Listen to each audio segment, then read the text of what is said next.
the Bingham family, very strong members of the church, and played an important role in building up the kingdom.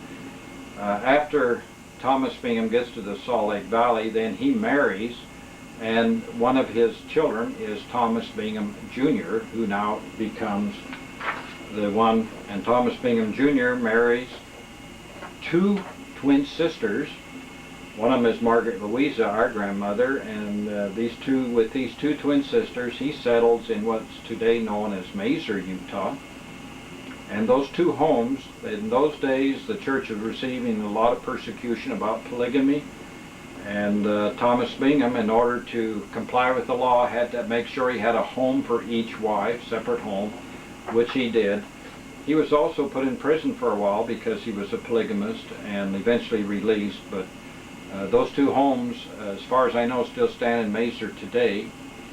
And my grandfather, Fred Bingham, was raised in one of those polygamous families. So my mother, Louesa Bingham, could tell me a little bit about what it was like as a young girl to go visit her grandmother. Now, her grandmother died earlier than the other twin sister, so she really knew the other lady more as basically her grandmother as she was growing up.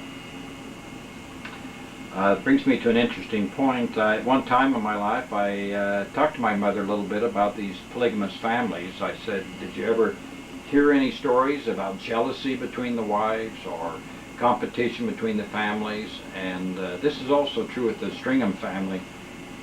As all of the letters I've read, instead of finding feelings of animosity or jealousy, it's just the opposite. You find a very special feeling of love and family in those families. They took care of each other.